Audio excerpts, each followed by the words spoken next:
Hello everyone, welcome to another episode of positive content.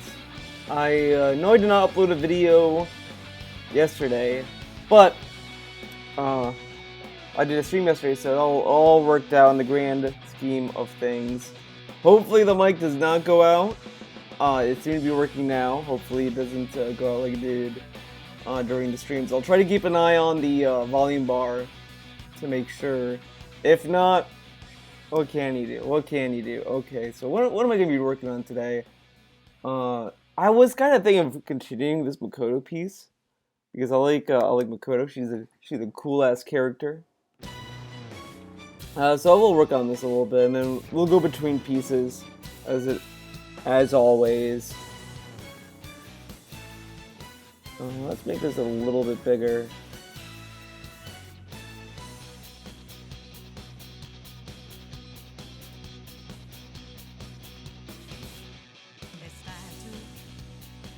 So hopefully you guys are doing well, doing safely during what's going on. It's always uncertain, but I think we're gonna hopefully stick through this and get through it. We'll see. I mean, everyone's getting affected by it, so it's something.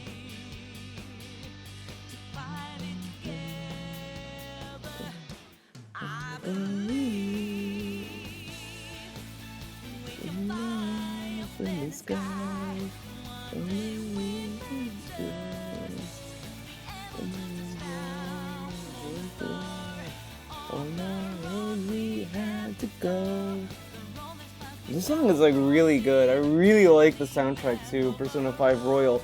Like, I was really bummed that the soundtrack I got with it was like 10 songs, but man, they're good. They're all good tracks. Like, I always get nervous that with like these kind of bonus soundtracks that you would get like maybe one or two good songs and a few duds, but this is all good music. I really love it.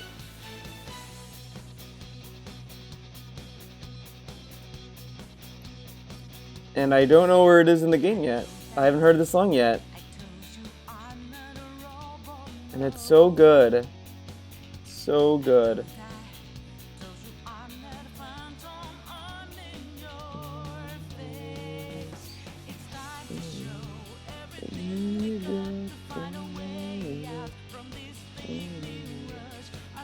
So we got a little bit farther in Persona 5 Royal, by the way, guys. I've been playing that. I finally got to the doctor guy. Not tied to Kimi, no. The doctor guy, the new doctor, the one with the glasses, the counselor, confidant. He's kind of cool. I like his design. He has a kind of a cool laid-back design. I like what it offered as well. That you see more of like a psychological side of things. So I'm really excited to see where it goes. I have a feeling that he's tied into the new character Jose or Jose. I don't know how to pronounce his name, and Kasumi. I think those three are like their own Phantom Thief kind of group, and like it's like they're doing their own thing with the palaces and all that kind of stuff while we're doing our thing.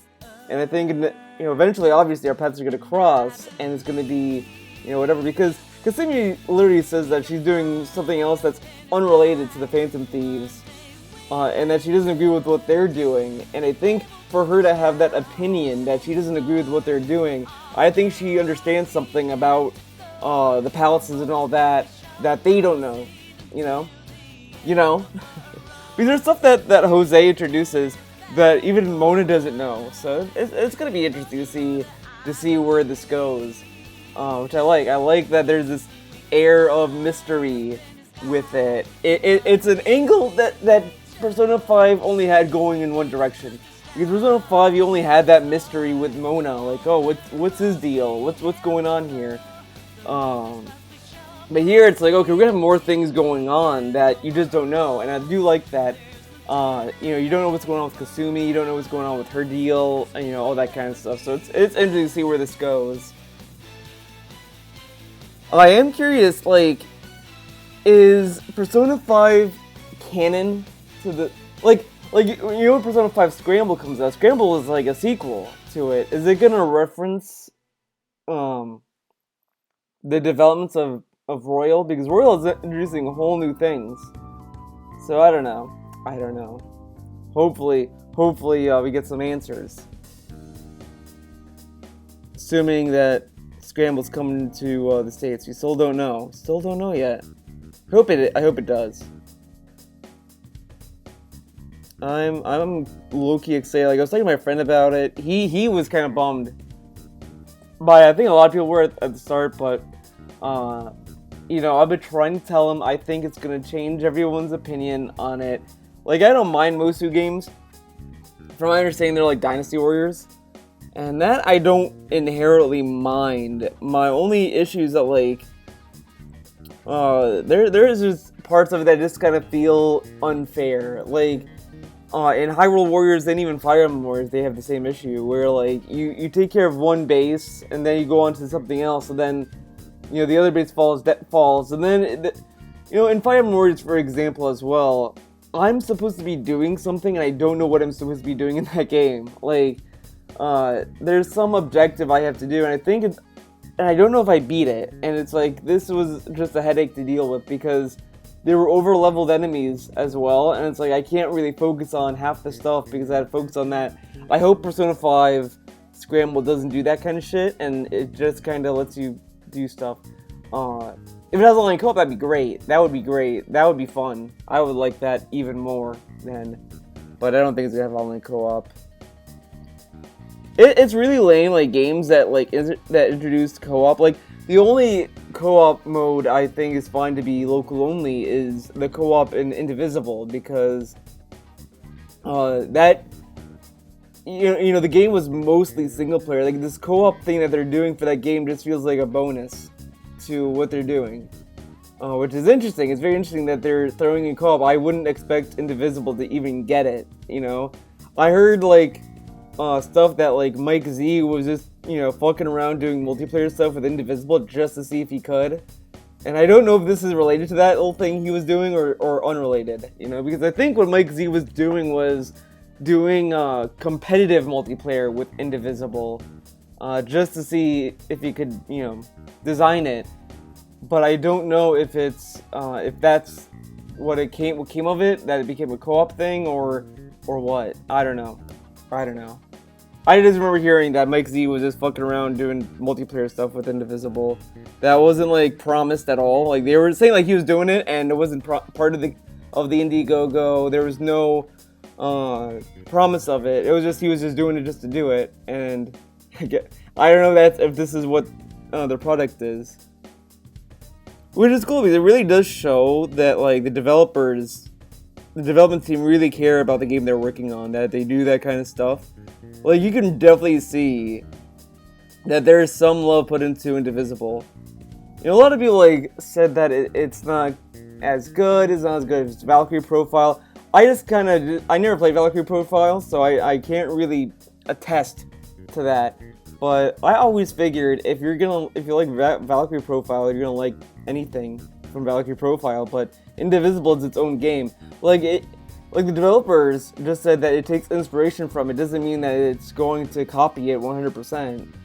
You know, it's just inspired by the combat of it. You know, but I had fun with it. That's all that matters. You know, I didn't regret backing it. Now someone's gonna say, "Oh my God, Theo, you're biased. That's why." You backed it, of course you're gonna love it. But you know, it sucks that if you back a product and then you end up hating it. Like that would bum me out if I backed a product I hated, but you know, it's a gamble. Gaming is a gamble.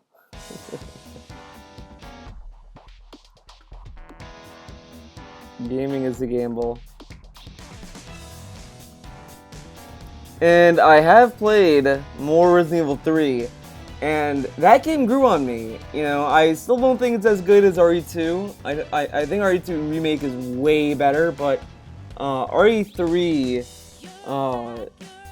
remake is solid. I think my only issue is that there's just segments that are just not fun.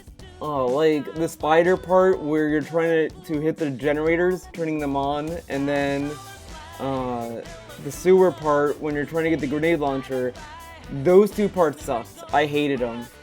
Like, I just kind of stopped playing. I just kind of wanted to stop after that. And I somehow managed to get to that Nemesis fight without the grenade launcher. And honestly, sure, you know, I should have like explored more to get the grenade launcher, but I still think that if you're having a boss segment, there should be respawning ammo. It doesn't be constant. It could, you know, there could be a stagger between when ammo shows up. But I just sat there and was like, this is a boss fight, and you're just not gonna give any ammo.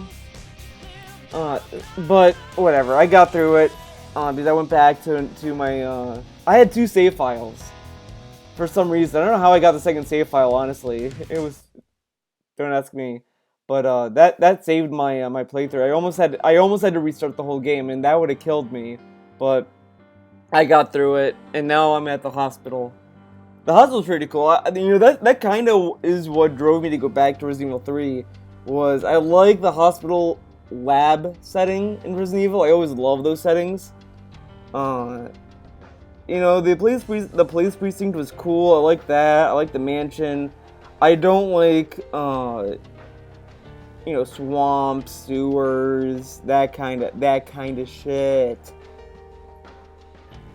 I'm just fucking around with this now. But it's pretty good. It's solid. I think, you know, I think really Nemesis is the bummer of it. I think they wanted to do something completely different because I think they were afraid that if they made Nemesis just like Mr. X, that people were gonna just knock it down for that. But you know, I kind of hate that mentality because I feel like if you're designing something and that thing you're designing is going to be similar to Mr. X innately, own it and just be like, okay, we're just going to have this be Mr. X is walking around with a rocket launcher and just leave it at that. And just say, yeah, people are going to say it's the same thing, but you know, it has to be done. Because it will better make, it will make the experience better. Because the thing I love about Resident Evil 2 remake was you can strategize what you're going to do in that precinct all day, every day, whatever. You can sit there in your safe room and be like, okay, I'm going to go over here, I'm going to go over there. But the moment Mr. X shows up, that just throws your entire game plan out the window. Because then it's like, shit, what do I do? And you just have to change on the fly. That's really what I like about RE2 is that it really like added a lot of stress to the situation. While in Resident Evil 3, it's like they just didn't want to just risk giving us the same shit. So they're like, well, we're gonna change Nemesis to be more of a set piece, which I understand. I understand why they did that, but I just don't think it was a good substitute. You know, like, you know, you really thought that Nemesis being a set piece was gonna be a better thing that people were gonna love and accept. You know, I just don't think that was gonna get any praise, because Nemesis is a beloved character, and to simplify him down to a set piece is kind of lame. Like, he adds pressure to like these action set pieces. It's almost like they wanted to make it like an Uncharted game almost, with the action set pieces, and that's kind of is a little bit of a bummer that they just kind of took a page out of Uncharted to put it into this game. That, you know, I think what made RE3 so good was that it was a Eastern take on action, and I think that was like where all the charm is. And now with this, it's like that they're just adapting action that, you know, Americans are accustomed to. You know, explosions, running from stuff, you know, that kind of stuff. And it's just kind of like, you know, it's not bad, but it's just kind of like, there's no heart in it, you know, and that's kind of the bummer with Nemesis. It just doesn't feel like that they kind of put any heart into his stuff. They put heart in the setting, like the city. You know, you can definitely tell that when they designed the city that they did love the city. Like, they have these cool movie posters that reference Capcom games. They have these posters that are just kind of cool on their own. They have all these cool like little references. Uh, but when it comes to Nemesis, one of the big things in Resident Evil 3, it just kind of feels like, okay, yeah, he's here, he's running around, have fun. And I remember, like, when they announced Resident Evil 3, or teased it at least, people were, like, saying, like, oh, they think that Mr. X is bad? Oh, just wait until Nemesis shows up with a rocket launcher. And it's like, oh, yeah? And then it's like, oh, no, he only used it in certain scenes. Like, it does, like, take away some of the, threat once you're like, oh, he's here and I just have to run. Like, that's really all it is. They're just... Because usually in Resident Evil, they kind of punish you for running. They're like, don't run, you know, that's gonna fuck you up. But this, it's like, yeah, man, run, go crazy, have fun. You know, I understand that, like, higher difficulties kind of change that kind of aspect to it, but the higher difficulties are unlockable difficulties. Like, they're not, like, there at the get-go. And hardcore is kind of whatever. I will say the one thing I will give to the remake, I think, I kind of have a little conspiracy theory low-key is that I think that they wanted people to play the remake and then, you know, have them go back to the original. I kind of feel like that's what they were going for with this. Like, yeah, we're gonna just do this remake however we want, and hopefully people are gonna play it and think whatever, and just want to experience the original. And I think that's a cool thing, because I think a lot of remakes should kind of have that attitude of like, hey, yeah, this is a new thing, but check the original, you know, go back, you know? And that happened with the Resident Evil 2 remake. I think a lot of people went back to the original as well, just to kind of have fun with both. That'd be kind of cool. But what's sad, though, is that, like, you can look at Royal, Persona 5 Royal as a remake, I guess. And that was like a remake that's like really good. Like they changed a lot of stuff that made the game bearable in a lot of ways. Like they improved the grinding in Persona 5. You get like buff mementos to give you more XP, money, items, what have you. You can do more confidant stuff. You can do more activities to boost your stats. Like I really like what they did in Persona 5 Royal. Like it does, it's the same game, but it still gives you that fresh feeling. Like, oh my god, this feels like a new game, and that's really hard for that kind of game to pull off, you know. So I'm really liking Royal a lot. You know, I'm liking it more than I kind of thought I would. Because I was expecting like, okay, I'm gonna like the new stuff, and I'm just gonna have to stomach through the vanilla stuff, like oh Kamoshida, oh Madarame, oh Kenshiro, whatever. And you know, now I'm like loving it. It's like, whoa, man, I'm liking these new dungeons. I like how they slightly changed up the original palaces, which I like. I do like that. It adds a little bit of a nuance to it.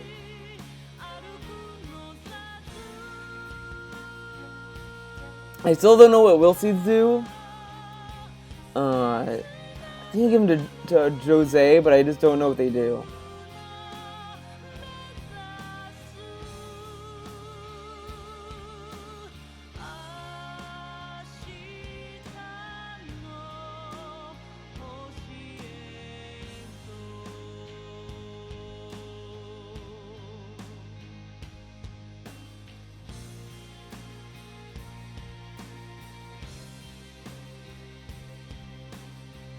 And then I tried out Resistance, the Resident Evil Resistance mode, and I was expecting to hate it. I was going with like really low expectations, didn't think much of it, but it's actually a really fun mode. I like fucking around just as a survivor. I don't honestly, like, I'm probably the last person to want on your team because I suck at the game, but I just like playing it just to fuck around, and it's a lot of fun. I like it. It's a good like co-op game. The only thing is that I feel some of the missions seem a little vague. Like, you know, there's ones like, oh, find the missing pieces of Frankenstein, and I just couldn't figure out where to find the pieces. And I was like dragging my team down the whole time. It was rough. I felt bad. I felt really bad doing it, but it was fun nevertheless. I liked it. I will say, like, it does seem like it's fair for the survivors. Like, they give the survivors a lot of fair opportunities to either respawn to continue playing, and to get resources they need and all that kind of stuff. It seems very fair in that regard. I do like that, because it doesn't feel like, okay, I died, fuck this, you know? It feels more motivating to continue playing. Because I played Death by Daylight, and everyone was... Death by Daylight? Dead by Daylight. And a lot of people were like saying, like, oh, Resistance is gonna be just like that. And I was like, fuck me, man. I hated Dead by Daylight. It is such a dull fucking game. I hate it. Like, Friday the 13th was way better, because that was kind of fun to goof around and fuck around with. I liked it more. Though, I'm gonna throw my friend into the bus with this. He ruined the game for me a little bit, because he was over at my house one day, and we were playing Friday the 13th together. He was on another TV, and I was Jason. He was fucking telling everyone where I was, because he kept looking at my screen, and that, Loki, I was about to tell him to fuck off too about that, because it's like, dude, I'm Jason, and you're telling your teammates where I am. Like, that's not really fair at all. I was getting a little bit mad about that, because I was like, and it got to the point where I was just like, fuck it, I don't care, and I just kept fucking around as Jason after that, because it was like, there's no point, because I'd be going to a house that I was like, oh, the guy's there, and then I would just hear right next to me, oh, dude, he's coming right into your house, better jump out the window, and I was like, are you fucking kidding me? He didn't know I was coming, and my friend fucking snitches on me. It was bullshit. At that point, I was like, I don't think I want to play this game ever again. And I never did. He ruined it for me. I was like, after that, I kind of didn't care. I mean, I guess it's silly to quit the whole game over that, but I don't know. It just soured my experience, because it was very cutthroat at that point. I was like, you're really gonna just do it dirty like that? And I was like, there's no skill in that. You're cheating. Come on. But whatever. But this one seems a little bit fun, because, you know, I will say, to be fair, I think this one is a little bit more balanced in terms of Mastermind Survivor stuff. Though I do think that the odds are stacked in the Mastermind's favor, because you could just fuck around, just putting zombies everywhere, and it's kind of fun with that. But it's still a fun game. I still like that multiplayer mode more than I thought I would.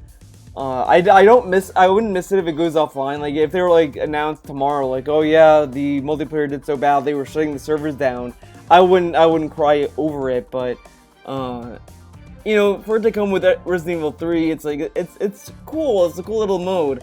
You know, it's one of those modes that, like, I definitely feel like Capcom was not confident in that multiplayer mode at all, because I think initially they were going to sell it separately, but I think they saw all the lukewarm responses, and they were just like, yeah, we cannot sell this game separately. It has to be bundled with RE3. So RE3 was just kind of attached to the hip with that game, because I feel like that they would have done it separately. Like, they probably would have made Resident Evil 3 $30 and then had the multiplayer be $30. But since no one really cared about the multiplayer, they're like, well, we're just gonna slide in Resident Evil 3 because we know people are gonna buy that game. So, that's kind of where I think it's at. I think, you know, they just kind of threw it in with the remake, which is whatever, it's business. Because, I mean, honestly, like, you know, if you look at the track record of every Resident Evil game they did multiplayer with, it did poorly. I think, you know, of course, someone's gonna shit on me about that, saying, well, Outbreak, everyone loves Outbreak. At the time when that game came out, no one liked it. There were 3 that liked it. I mean, there were, like, probably, like, a niche audience, but, you know, I've said, like, out of all the stuff, I think Outbreak deserves another chance, because Outbreak came out when online multiplayer was, like, non-existent. You know, it was very rare. It was very, like, seldom that games even did it.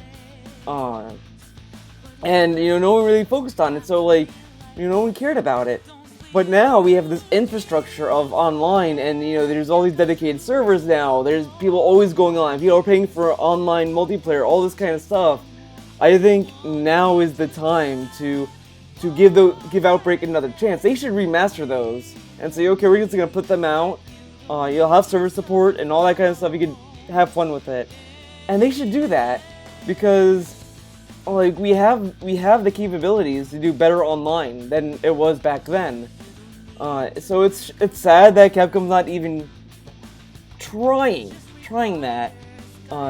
You know, and we're stuck with Resistance as the closest thing we'll get, probably.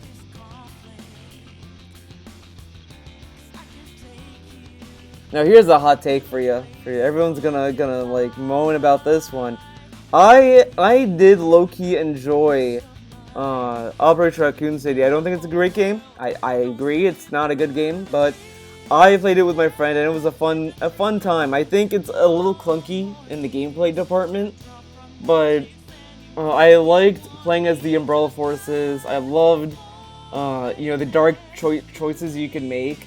I really liked that. You could turn on each other. It was really cool. So I liked that. It was a cool little feature. And the infected thing was kind of cool too. As I said, it's not a great game at all. I wouldn't argue that, but it was a fun game. I had fun with it.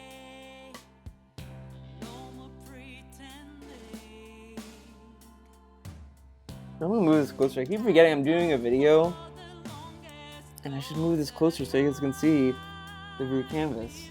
I like having this in the background. Shows all the contributions that you guys have done to it. Huh? Pretty cool, huh?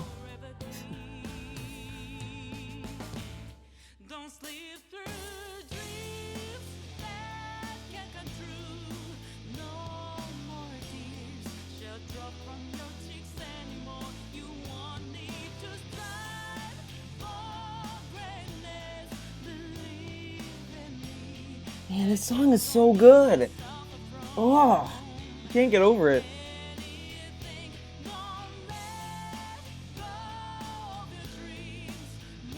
Like, man, Alice is killing it.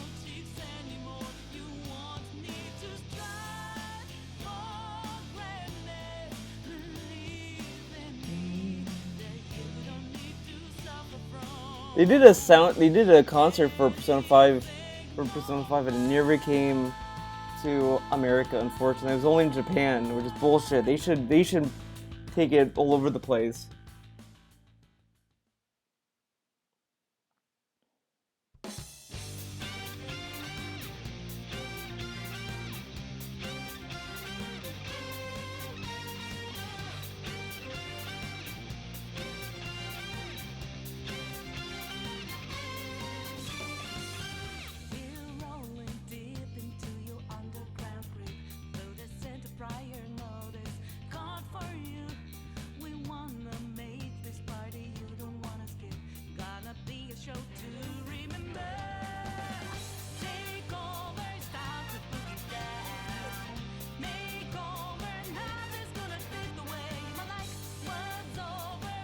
You know, I used to not like Makoto in Persona 5. I thought she was like kind of planned, but I started liking her a lot. I don't know what made me like Makoto more than when I started the game.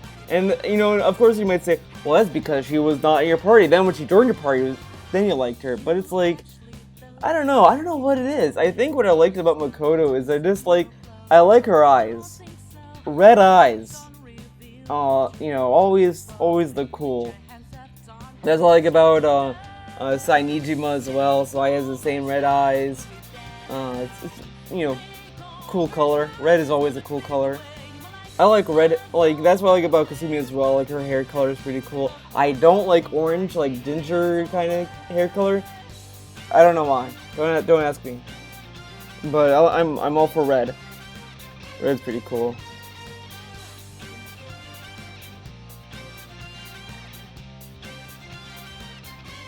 But a lot of people also like, you know, I was watching this video, the guy was like dissing on as well, saying, oh, she's bland, there's nothing to her. What game was he playing? Because what I like about Ann's character a lot is that she is such a good friend to Shiho, and she did all this stuff for her that was bad, obviously, but like even then, like she wanted to punish Kamoshida for that over that whole thing. But like I really liked her confidant story about Shiho and like her own little journey of who she was, etc. And that's really what I liked about Ann's character, is that she's just such a character that means so well, and she tries so hard for her friends. Always like that kind of character. It's solid. It's great. Makoto doesn't really have that. Makoto is a different story altogether, which I also like. She's a caring character, which I like, but she's a character that like understands the sacrifices a lot of people do. Like, Sai is very cold to Makoto, but Makoto understands it. Makoto understands why Sai's like that. She's like, yeah, she's overworked out at work, and she's probably not getting the respect she deserves, and all this kind of stuff, and that's kind of what I like about that character as well. The only character in Persona 5 I don't really care about is Haru. I think like her story is okay. Like the whole thing with her dad and the person that he was arranging, whatever. I get that, but I don't know. I think her hairstyle kind of just turns me away, because she has such a big forehead, and I'm just like, why are you presenting your forehead like that? Come on. I know it's like a really mean thing to say.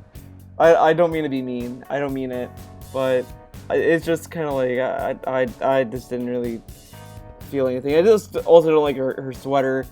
I like her Phantom Thief design though. Very cool design. Her little like fedora and all that cool shit. But her casual clothing, no.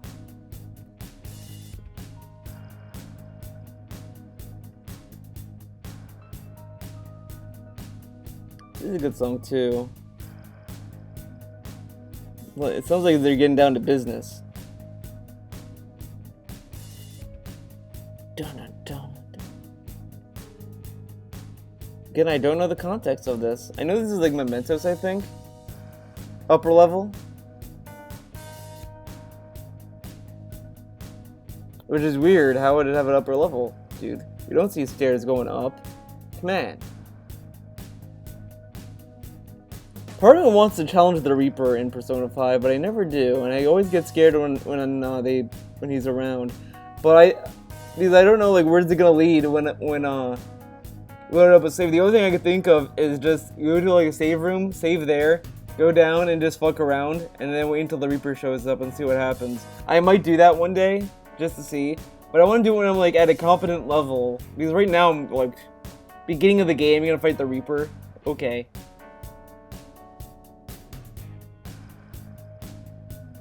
But you know what they should do for a reward for beating the Reaper? Is that he just doesn't show up in Mementos at all anymore. But I don't think that would be the case. I think they would just be like, oh yeah, the Reaper's back. But it would be cool, like you beat the Reaper, and then the game's like, okay, well, since you beat the Reaper, your reward is a lot of XP, and he will never show up ever again. In this playthrough, I mean, of course, if you do New Game Plus, he comes back, but you know what I mean? Or you get to make him in the thing, you know? You can make Satan in Persona 5, and I never did. I don't know how to make him. Because I'm just that smart. Okay, I think I'm gonna just change the song. Change the album. Let's mix it up a little bit. I think I'm done drinking this coffee. I feel like I was drinking coffee because I was like feeling really sluggish, and now I'm not. Now I'm not feeling sluggish. Pretty crazy, huh?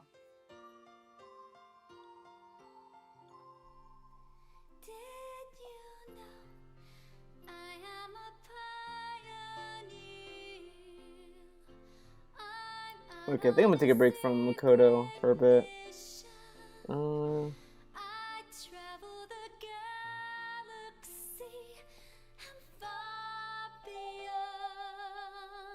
Look how good Kasumi came out, guys.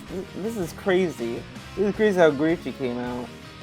Just coming. How this is going crazy. Whoa.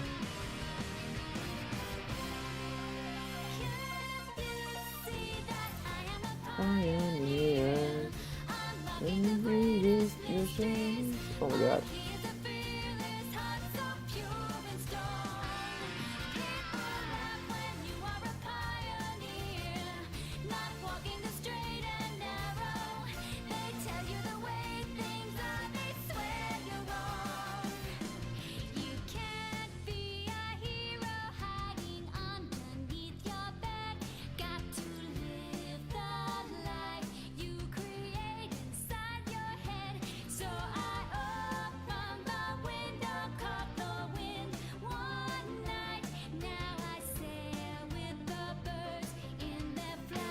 I think I'm a little bit off with my with her hair, but whatever. Whatever.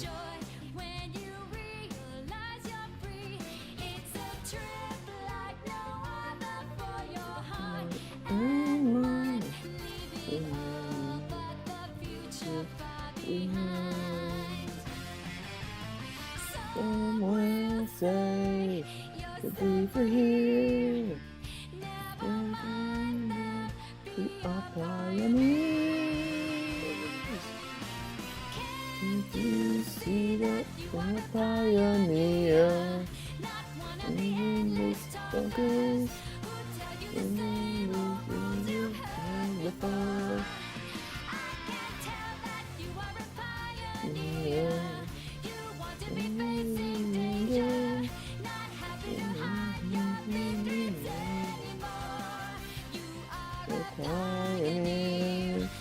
Same as me. Man, this song is like really good too.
Certainly not talking a lot in this episode.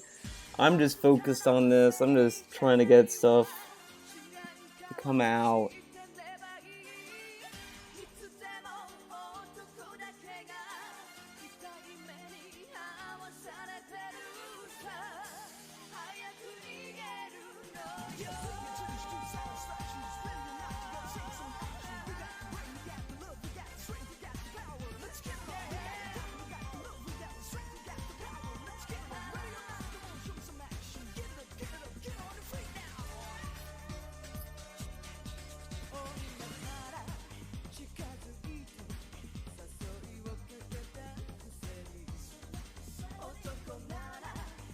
think I made her ear a little too like narrow, but it looks, but it kind of looks like that in the reference though. I think I'm just gonna.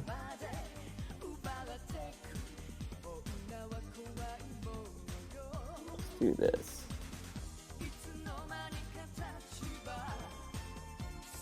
Yeah, that's much better.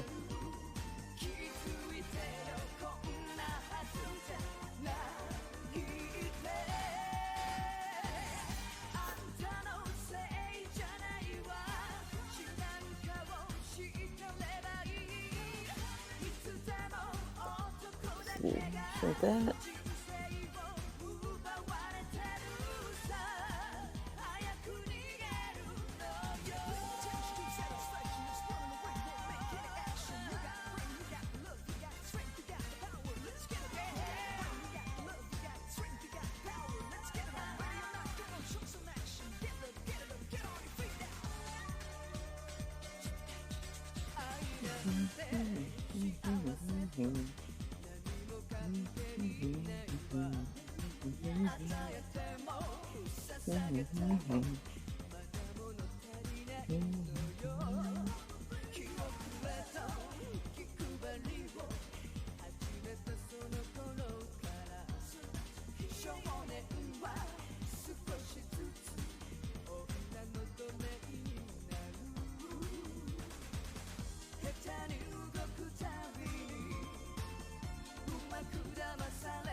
Right. Let's see. Oh shit! There's no grade level, grayscale level. Sweet. That means I'm like doing pretty good.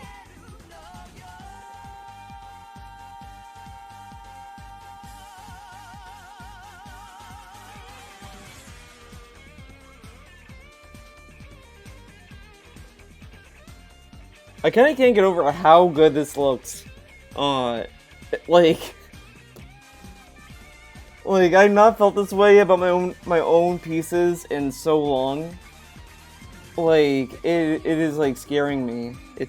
Oh man, it's like bringing a tear to my eye, dude. It's like hitting just right.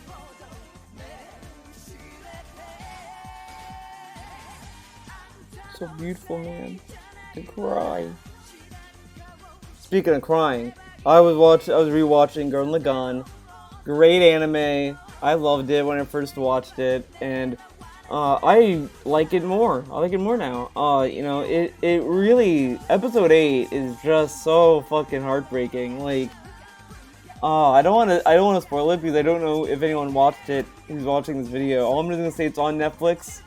Watch it. It is so fucking good. I loved it.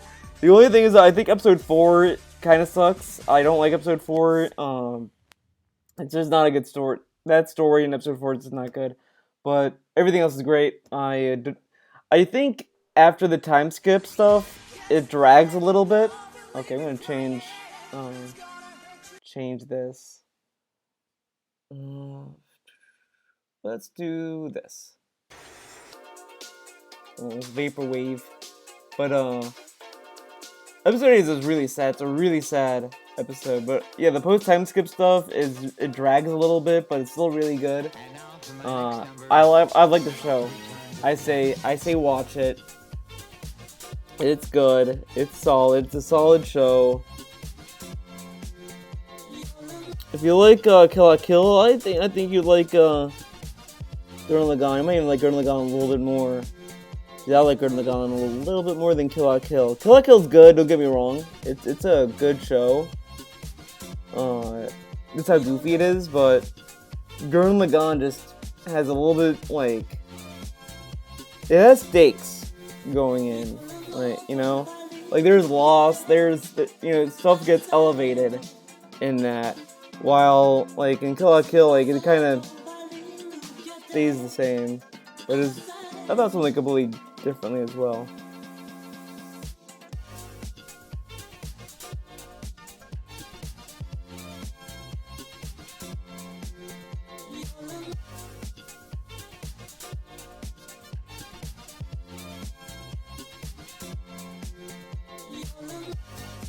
I can't wait to see the time lapse of this. I might just post the time lapse of this, like, for now, on my Patreon. I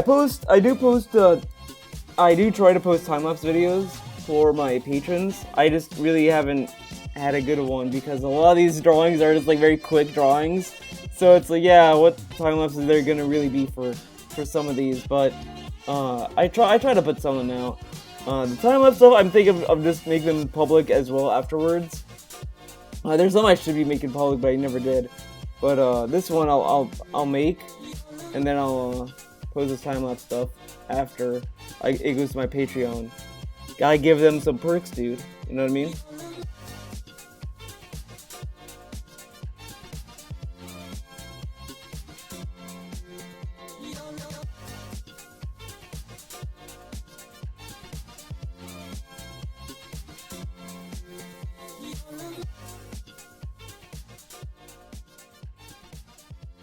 Well, you get to see this video though, so that's cool. You get to see some of the progress. I think I started this one on a positive content stream actually.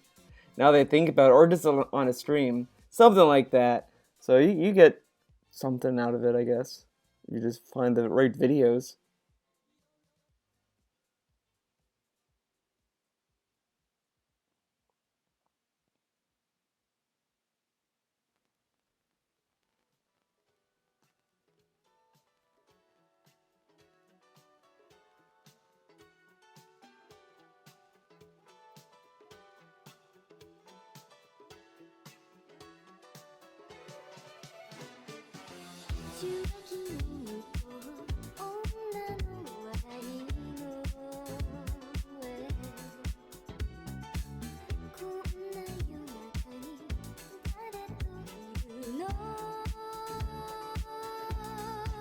Okay, so if you want to make dark colors, I know my paint teacher says you mix in blue, like a dark blue, and it will give you like a shade.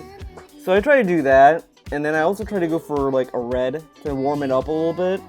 But we'll see what happens. I mean, you know how it is. Gotta have to mix it up a little bit.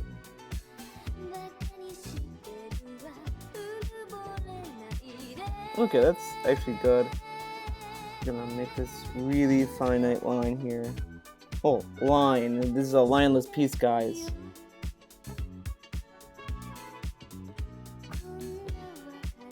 Just gonna apply with some shading technique.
Oh, that's much better.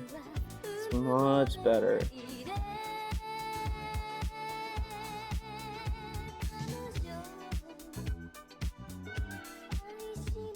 It's much better.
Yeah, this is like not exactly right with the reference, but it still looks good. Like as I said in multiple videos and all this stuff, you always want to aim for recognizability. If you can recognize the character you're drawing, you're on a good track. You're on the right path.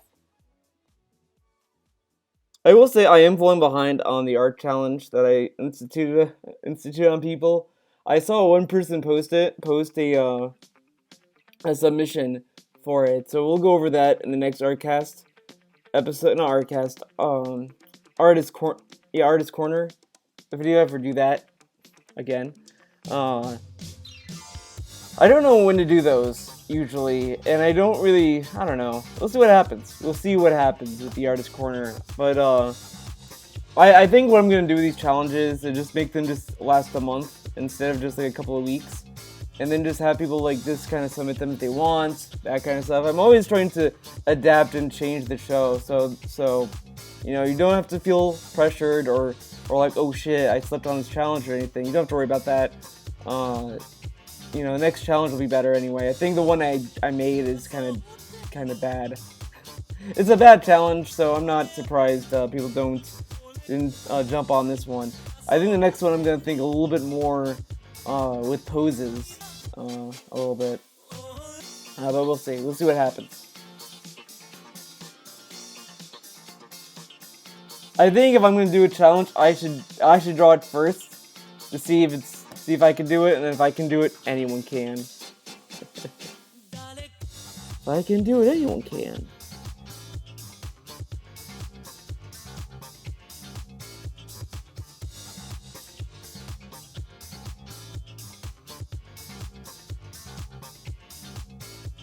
I think maybe what I should do, because this is like nearly done, I should just have a challenge where it's like, okay, you guys should draw something that's lineless. Do some lineless art.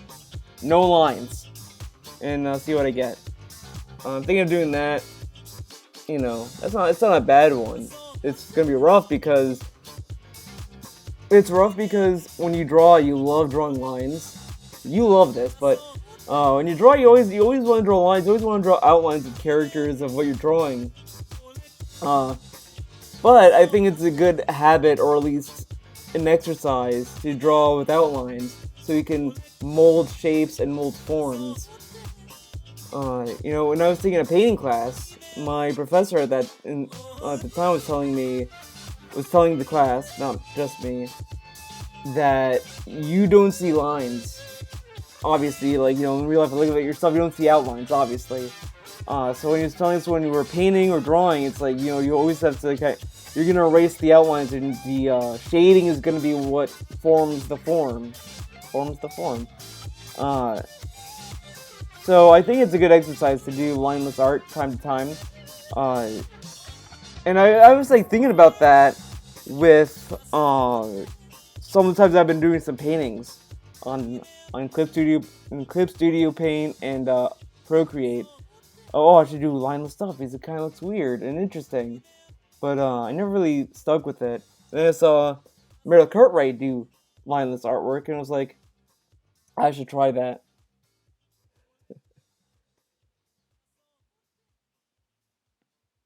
Always find someone to inspire you, that inspires you, and see what they do, and like say like, you know what, I want to try that for myself. Oh, this guy's doing this, I want to try it.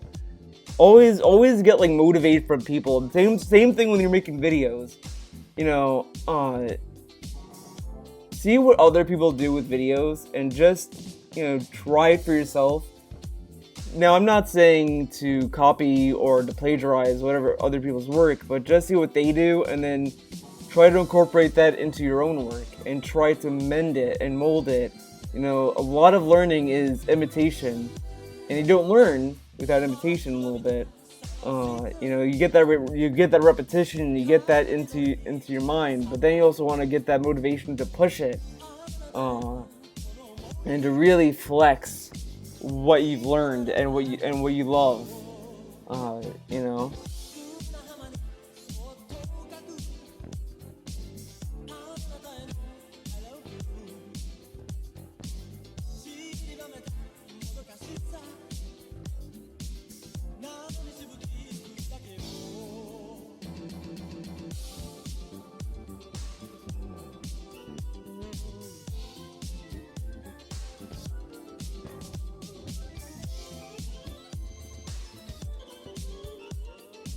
I just learned, and I had Procreate for a long time, but if you highlight a color, it goes to the brush tool immediately on Procreate. Ah, why didn't I learn that sooner? I'm a dummy.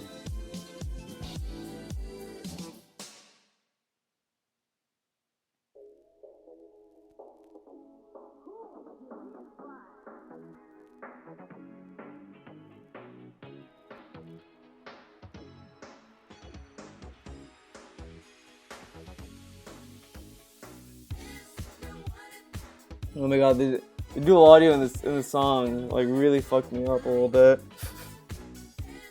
You wanna dance, you wanna tonight. You wanna dance, you wanna tonight. You wanna dance, you wanna tonight.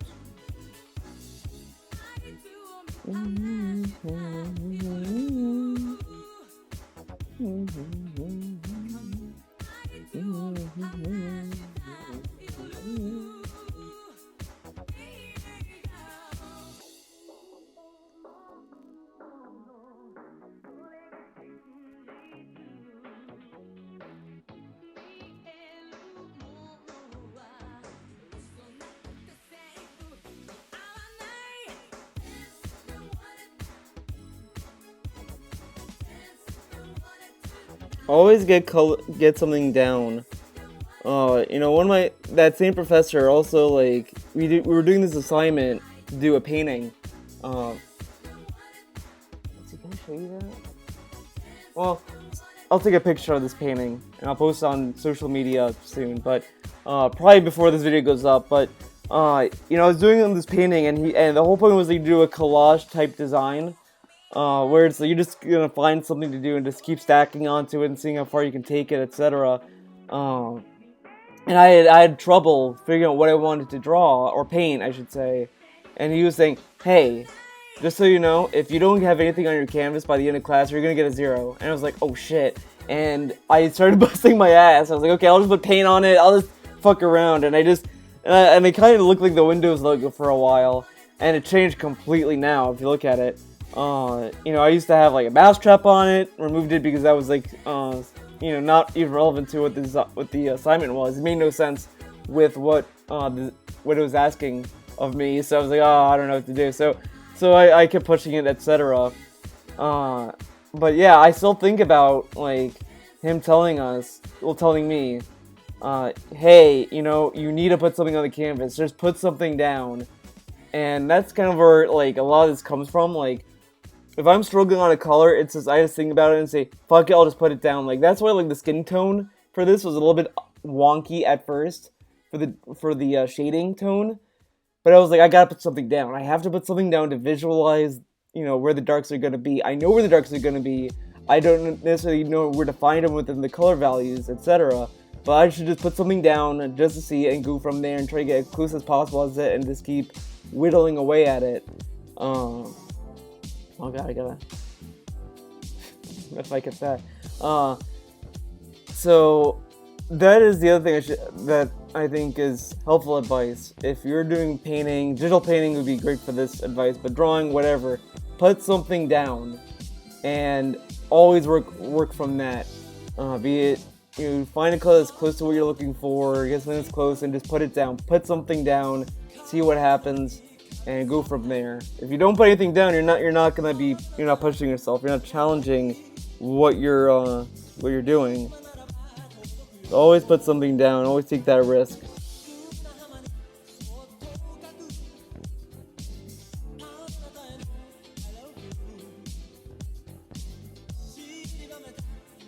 This is pretty sweet.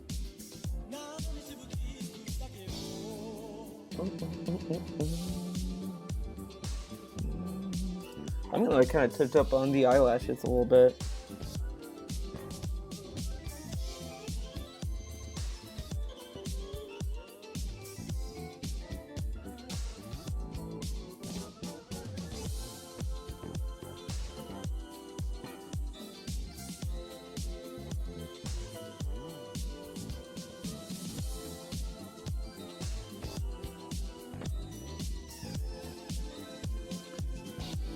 And to go back, like, I think it was Ann1337 who asked me this, like, uh, between style and, uh,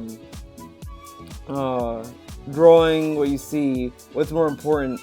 And I'm gonna tell you, when it came to drawing eyes, I drew what I saw, like, for a long time, like how the eye normally looks, etc. And that kind of helps me understand how to draw these kind of eyes. Because, like, can I do another? Oh, I can't. Oh, I'll use this. Oh my god, look how different. Oh my god, look at this compared to this. Oh my god. Oh my god. Dude, it's like the chain of progression. It's like caveman. Okay, we're getting there. We're getting to the evolution. Boom, we evolved. Oh my god, look at that. Oh man. Okay. Okay. This is gonna show up on the time lapse too, but fuck it, you guys gotta see this. So the eye looks like that, right? Well, this is the eyeball. Eyeball. Don't draw this. No. No. Don't draw this. No. Draw this. And then eyelids go over.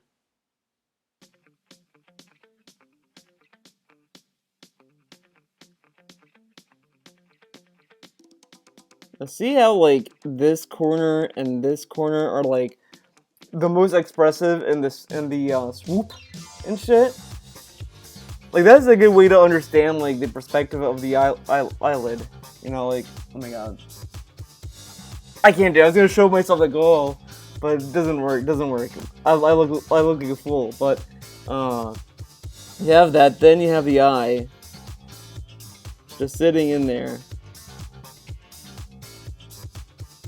So then, like when I draw like anime eyes, still draw this, but I look at that. Then I'm like, okay, so let's draw this.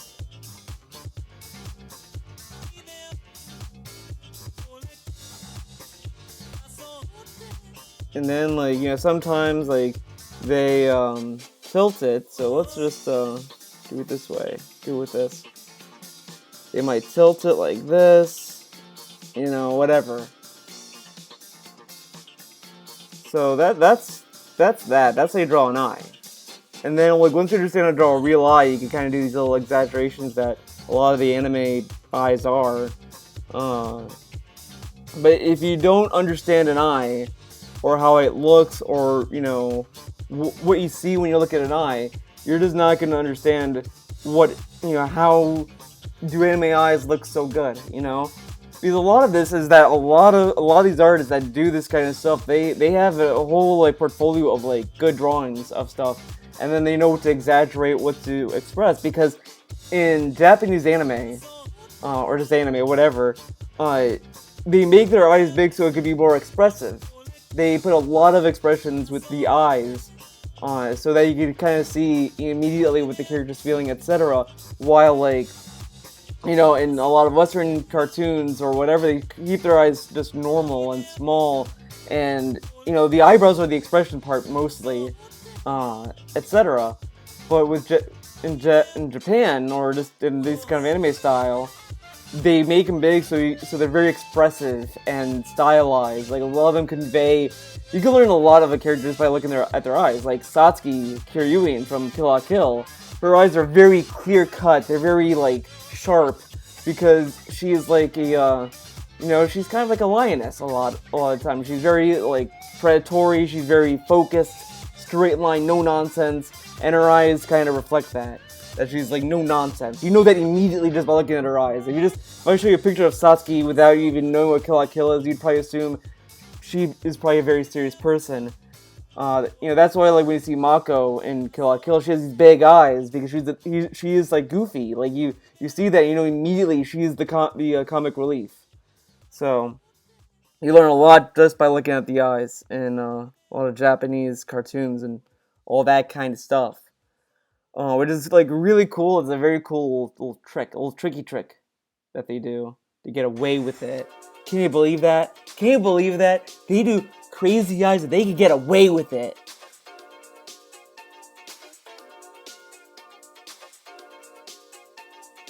And now for my next number, I'd like to return to the classics. I honestly don't know if we're listening to repeats at this point.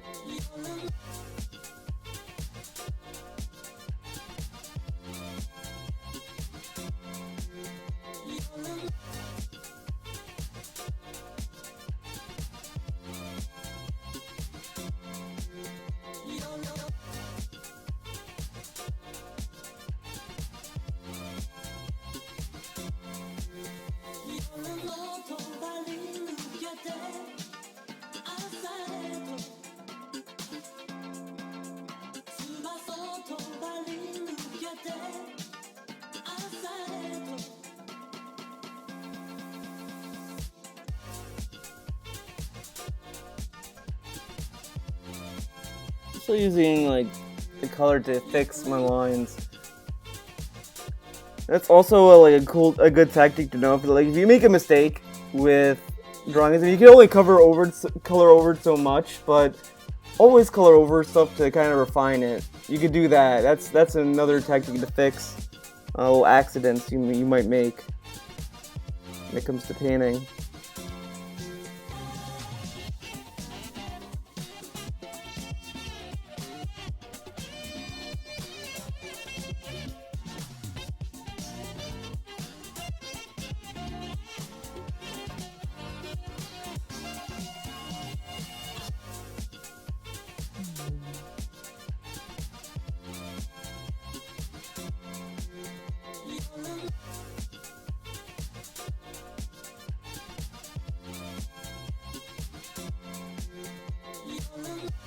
Oh, wrong color.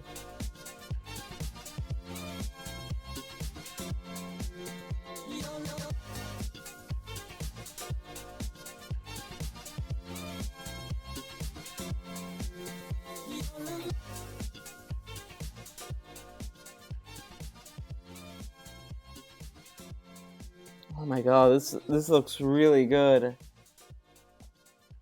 I'm really liking how this is coming out. It's good positivity, guys. All right, I think that's it for this episode of Positive Content. Thank you for watching. Hope you enjoyed it. These were like cool evolutions of content. Like, this literally started out as like, this little podcast thing I was doing as I was driving home. For a while, I just have the phone on the dashboard and just talking to the mic, and then just putting stuff over it. That became Theo's sketchbook, and then now we got uh positive content, which is really cool, really nice. A little fun, a little way to unwind a little bit. And I keep saying it almost in every every positive content thing, but I always like doing these little things, these little cool little mini projects. So I hope you enjoyed it. I hope you had fun. Hope you learned a lot or whatever. Have whatever you get out of these. We got. Hope you got what you were looking for.